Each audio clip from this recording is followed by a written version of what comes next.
Blackmail দিয়ে জামাতের সংসদীয় যাত্রা শুরু। দর্শক, বাংলাদেশের মানুষকে সাধুবাদ জানাতে হয়, আর একবার সাধুবাদ জানাতে হয়। বাংলাদেশের মানুষ নিজ হাতে বাংলাদেশকে বাঁচিয়ে দিয়েছেন।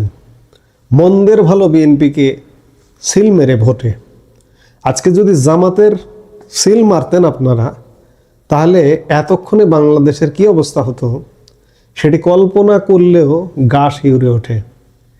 আজকে প্রথম দিন, আজকে শপথ, সংসদ সদস্যদের শপথ ইতিমধ্যে হয়ে গেছে। জামাত গড়িমসি করছিল। জামাত গড়িমসির করবার কারণ হচ্ছে এই যে সংবিধান সংস্কার কমিশন তথাকথিত। বিএনপি জানিয়ে দিয়েছে সকালেই শপথ নেওয়ার কালেই যে আমরা শুধুমাত্র সংসদ সদস্য হিসেবে শপথ নেব, কিন্তু সংবিধান সংস্কার পরিষদের শপথ নেব না, কারণ এটা সংবিধান বহির্ভূত বিষয়। আর তাতেই জামাত প্রথমে ব্ল্যাকমেইল করতে চেয়েছিল বিএনপিকে যে বিএনপি যদি এই শপথ না নেয় তাহলে আমরা সংসদ সদস্য হিসেবেও শপথ নেব না। অবশেষে জামাত ঢোক গিলেছে গুলিয়ে গুলিয়ে যে তারা শপথ নিয়েছে। দীর্ঘ প্রতীক্ষার পর বাংলাদেশে আজ এক ঐতিহাসিক দিন। ঢাকার সংসদ ভবনের দক্ষিণ প্লাজায় উৎসবমুখর পরিবেশে নবনির্বাচিত সংসদ সদস্যদের শপথ অনুষ্ঠান ইতিমধ্যে হয়ে গেছে। বিএনপি শপথ নিয়েছে, জামাত নিয়েছে, স্বতন্ত্র সংসদ সদস্যরা নিয়েছে।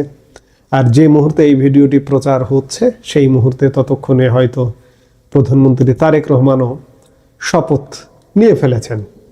এখন বাংলাদেশের প্রধানমন্ত্রী তারেক রহমান। কিন্তু এই আনন্দ উৎসবের মাঝেই আজকে সকালের দিকে হঠাৎ ছন্দপতন হয়েছিল। শপথের মধ্যেই দেখা দিয়েছিল চরম বিভেদ। যে জামাতে ইসলামীকে সাথে নিয়ে বিএনপি এই পথ পাড়ি দিল, সেই জামাতে কি এখন বিএনপিকে ব্ল্যাকমেল করতে চাইছিল? সংবিধান সংস্কার ইস্যু নিয়ে আজ সকালে যে নাটকীয় মোড় নিল বাংলাদেশের রাজনীতি, তা কি নতুন সরকারের দায়িত্ব নিয়ে প্রশ্ন তুলে দিল? আজ মঙ্গলবার সকাল 10টা থেকেই সংসদ ভবনের সাজ রব ছিল। বিএনপির সংসদীয় দলনেতা হিসেবে তারেক রহমান ইতিমধ্যেই শপথ নিয়েছেন। আমি খানিক আগে বললাম প্রধানমন্ত্রী হিসেবে এতক্ষণে শপথ নিয়েছেন, কিন্তু বিপত্তি ঘটালো বেলা বাড়ার সাথে সাথে। দুপুর 12টায় যখন জামাতে ইসলামের নবনির্বাচিত সংসদ সদস্যদের শপথ নেওয়ার কথা ছিল, কিন্তু ঠিক তার আগেই বোমা ফাটিয়েছিলেন জামাতের নায়েবে আমির সৈয়দ আবদুল্লাহ মোহাম্মদ তাহের। তিনি সাফ জানিয়ে দিয়েছিলেন বিএনপি যদি সংবিধান সংস্কার পরিষদের সদস্য হিসেবে শপথ না নেয় তবে জামাতের কোনো সদস্যই আজ শপথ নেবেন না।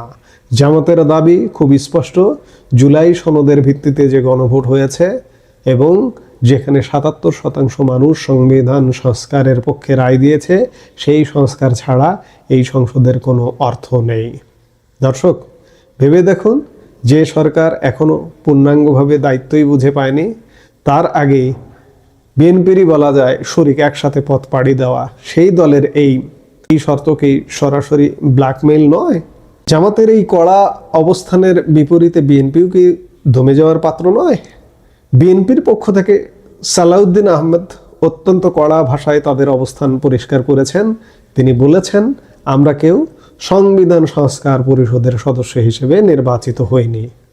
বিএনপির যুক্তিগুলো লক্ষ্য করুন। বিএনপি বলছে তারা জনগণের ভোটে সংসদ সদস্য হিসেবে নির্বাচিত হয়েছেন, কোনো বিশেষ পরিষদের সদস্য হিসেবে নয়। সংবিধান সংস্কারের জন্য যে গণভোট হয়েছিল তা আয়োজন করেছিল ডক্টর ইউনূসের অন্তর্বর্তী সরকার। বিএনপি মনে করে সেই সময়ের নেওয়া কোনো সিদ্ধান্তের দায়ভার নতুন নির্বাচিত সংসদের ওপর জোর করে চাপিয়ে দেওয়া যায় না। সালাউদ্দিন আহমেদের মতে যে কোনো সংস্কার হতে হবে সংসদের ভেতরে সাংবিধানিক নিয়ম মেনে। বাইরের কোনো পরিষদের মাধ্যমে চাপিয়ে দেওয়া সিদ্ধান্ত তারা মানবেন না। এটি কি কেবলই আইনি লড়াই, নাকি ক্ষমতার ভাগাভাগি নিয়ে পর্দার আড়ালের কোনো দ্বন্দ্ব? এখন প্রশ্ন উঠতে পারে, এই জুলাই সনদ আর সংবিধান সংস্কার নিয়ে এত উত্তেজনা কেন? আমরা জানি জুলাইয়ের তথাকথিত বিপ্লবের পর অন্তর্বর্তী সরকার দেশের রাষ্ট্র কাঠামো পরিবর্তনের জন্য একটি গণভোটের আয়োজন করেছিল। সেখানে 77% মানুষ সংস্কারের পক্ষে ভোট দেয়। তবে এই ভোট নিয়ে যথেষ্ট বিতর্ক আছে, বিভ্রান্তি আছে, পুরো ভোট ব্যবস্থাটা নিয়েই বিতর্ক আছে, বিভ্রান্তি আছে। কিন্তু গণভোটের রায় ট্যাম্পার করে হার পক্ষে দিয়েছে, যে এতে কোনো সন্দেহ নাই, খুব একটা সন্দেহ করা উচিত না।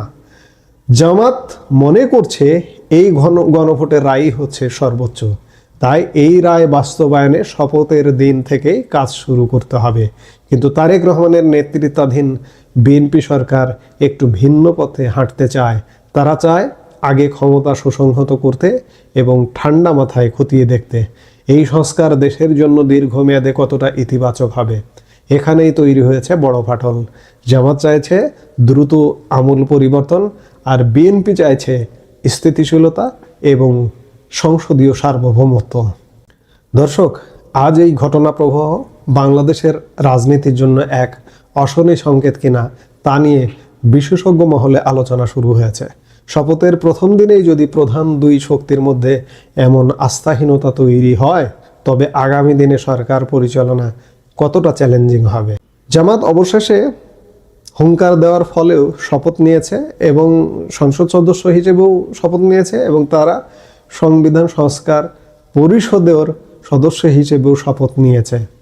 বিশ্ববাসী দেখছে বাংলাদেশে গণতন্ত্রের নতুন যাত্রা। সেখানে শুরুতেই একটা বিশৃঙ্খলা নেতিবাচক বার্তা দিতে পারে বিশ্ববাসীকে। প্রধানমন্ত্রী হিসেবে শপথ নেওয়ার আগেই তারেক রহমানের সামনে এখন সব থেকে বড় পরীক্ষা, কিভাবে তিনি জামাতকে শান্ত করবেন এবং নিজের দলের অবস্থান বজায় রাখবেন। বাংলাদেশের রাজনীতিতে নাটকীয়তা নতুন কিছু নয়, কিন্তু শপথের দিনে জামাতের এই সমূর্তি ধারণ দেশের মানুষকে নতুন করে ভাবিয়ে তুলছে।